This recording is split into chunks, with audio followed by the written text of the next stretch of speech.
Hi guys and welcome to Dial It Up, and today we are going to be talking about ID cards because we have a whole bunch of new ones now because they finally made DC ones. So we are going to be talking about all the ID cards, Marvel and DC.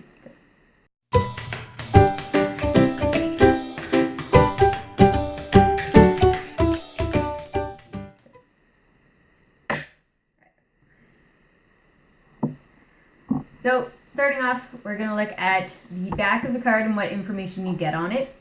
So other than the collector number and rarity, you're going to get the character's superhero name, their real name, and their point cost. Now right now, all ID cards cost 5 points.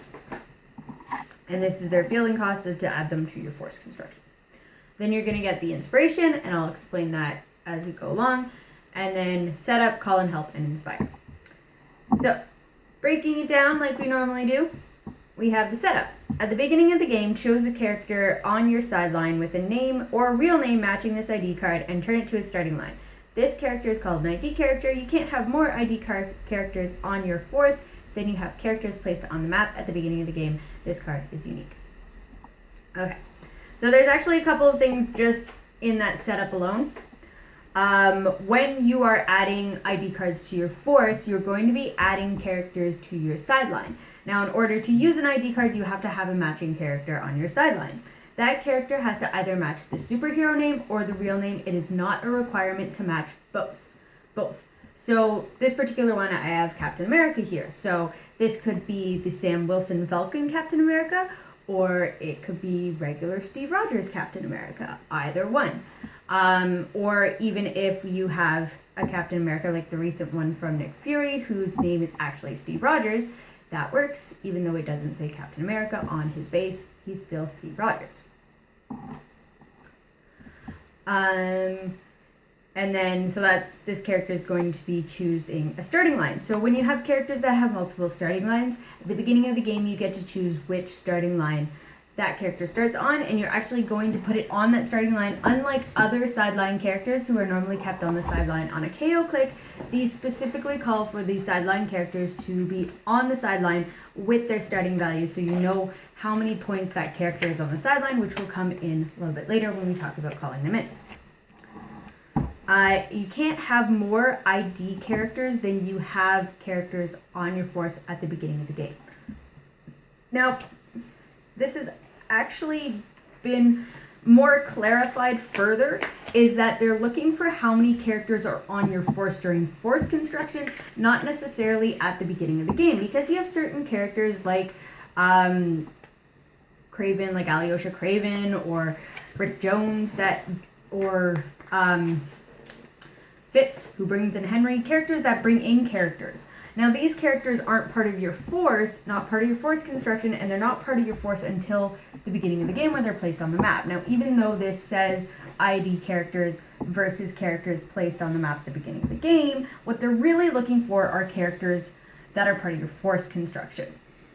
So that was a further clarification that was made through the rules forum later on, is that you can't have more ID characters than you have on your starting force. So if you have 5 characters, even if those 5 characters make 5 more characters, you can only have 5 ID cards to match those 5 characters. So now we get into how to actually use the ID cards. Calling in help. At the beginning of your turn, you may activate 1 ID card per force. To activate an ID card, choose a friendly character that has no action tokens and is equal to or more points than the ID character's starting line. Give the chosen character a power action, place the ID card adjacent to it, and then remove this ID card from the game and your opponent scores it. The ID character can't be carried, given double power actions, replaced, or assigned resources. The ID character returns to your sideline immediately if, at the beginning of your next turn, B, if it's not within 5 squares of the chosen character, or C, it is removed from the map by another game effect. Okay, so there's a lot that goes into that part. What you're going to be doing is, at the beginning of your turn, giving a character a power action. Now, just right off the bat there, that power action that you're doing, because it states that it happens during the beginning of the turn, this doesn't end your beginning of the turn phase. So this is one of those unique cases where the power action is actually being given during the beginning of the turn phase. So you're going to activate the card. So you basically, cards being used up, instantly your opponent gets 5 points for you using that card.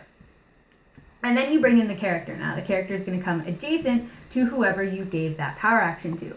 Now that character that you gave the power action to has to be either equal or more points, which is why we specified the starting line. So if you have a character with multiple starting lines, you choose which one, and that will determine which characters on your force are able to bring in this character through this power action and using the call and help.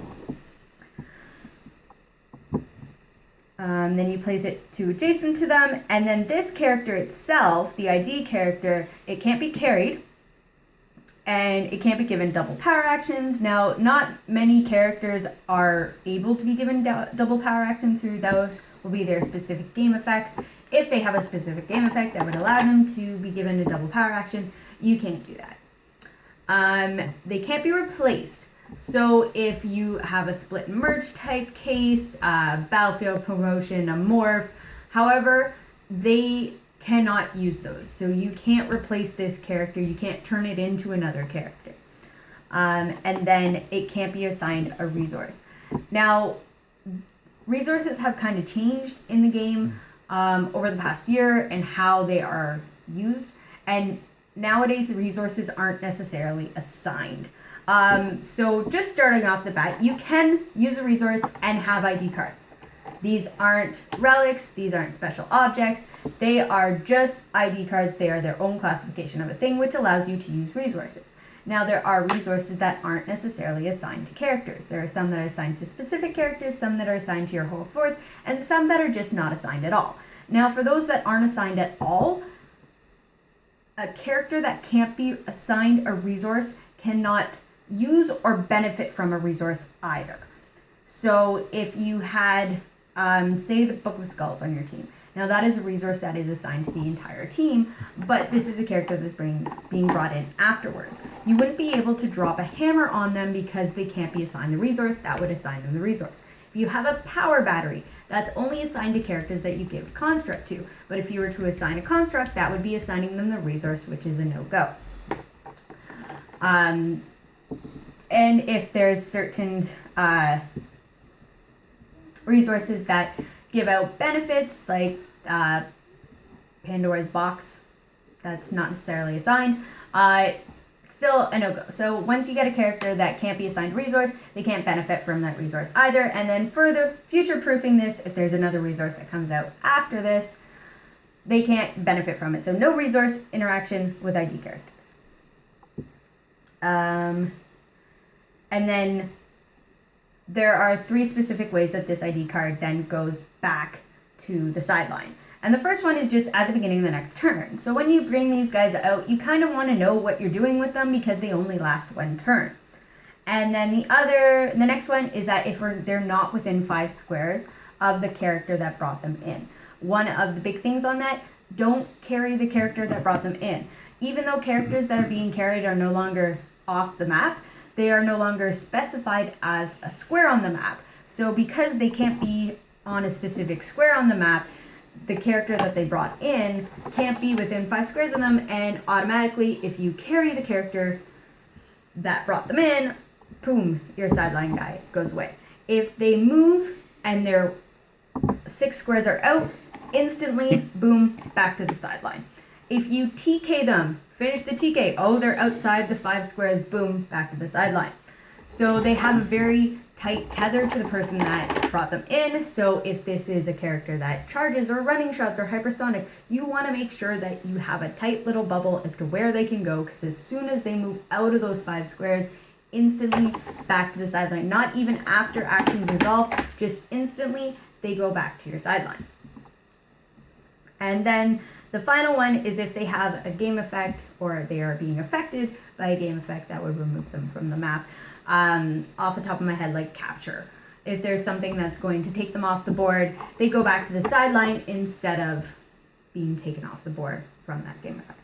The other thing I want to note with the call in help is that when you're given this power action at the beginning of your turn, this takes an action from your action pool. So you have to be mindful of who you're giving this to, how you're doing your actions, because this is going to take from your action pool. Also, because it's happening at the beginning of the turn, you can do other beginning of the turn stuff, like poison or leadership. And then there was one other thing that I wanted to talk about.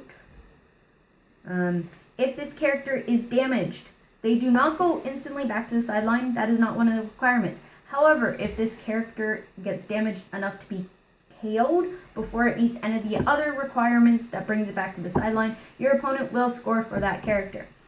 So they're also going to score for the card.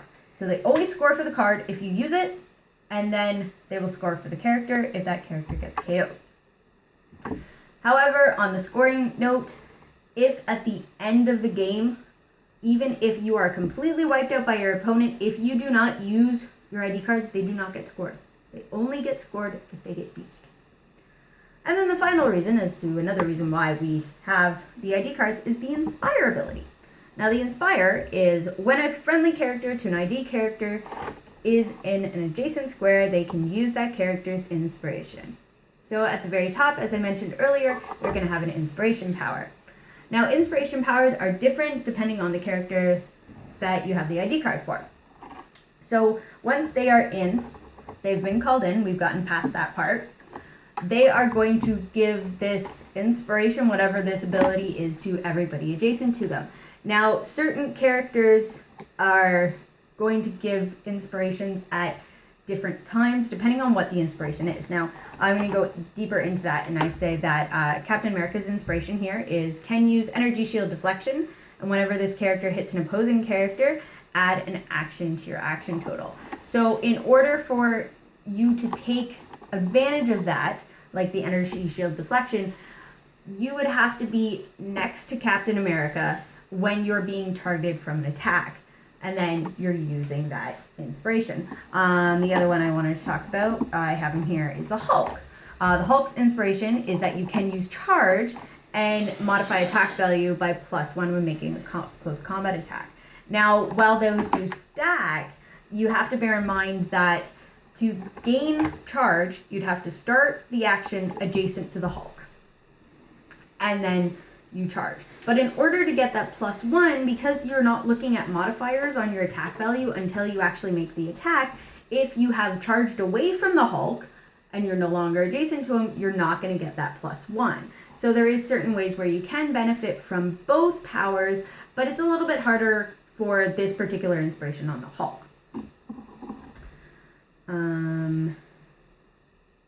Now, these cards on them say that they are unique. So you can't have like 2 Captain Americas, 2 Hulks, 2 Red Tornadoes. However, there are 2 ID cards out there that are the Shield cards, level 7 and level 1. Now they actually specify themselves on their card that they are not unique.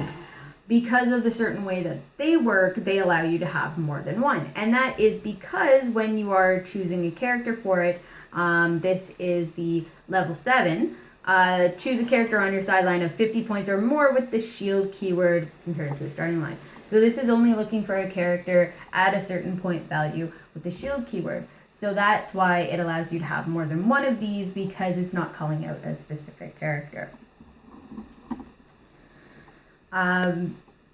There are certain ways that this interact with other powers. If you have a free action mind control, it is possible for you to mind control an opposing character and use them to call in one of your ID cards, so long as that mind control is free action, and as long as you go by all the other requirements, bearing in mind that that now is your calling character, and your ID character can't be more than 5 squares away unless they go poof.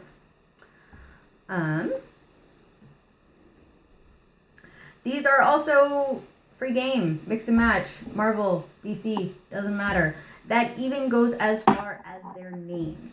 Now, right now, there's still only 2 crossover characters, and that came from the Marvel set of ID characters, and that is Ares and Circe, which are both characters in the Marvel universe and characters in the DC universe, so you can actually even use the Marvel ID cards of Ares and Circe to bring in DC characters of Marvel and Circe, or of Ares and Circe. if when using the call-in help ability, you give the power action to a multi-base character and they have to be within the 5 squares, that is only 1 square has to count for that if you have a multi-base. So as long as they're within the 5 squares, at least 1 square of the multi-base character, you're good.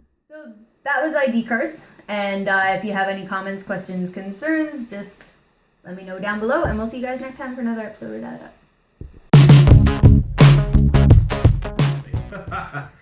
Married with Clix is brought to you in part by MajesticCCG.com. Check out the new premium site with MajesticCCG.com/Apex-Insiders. Check the link below. Trust me.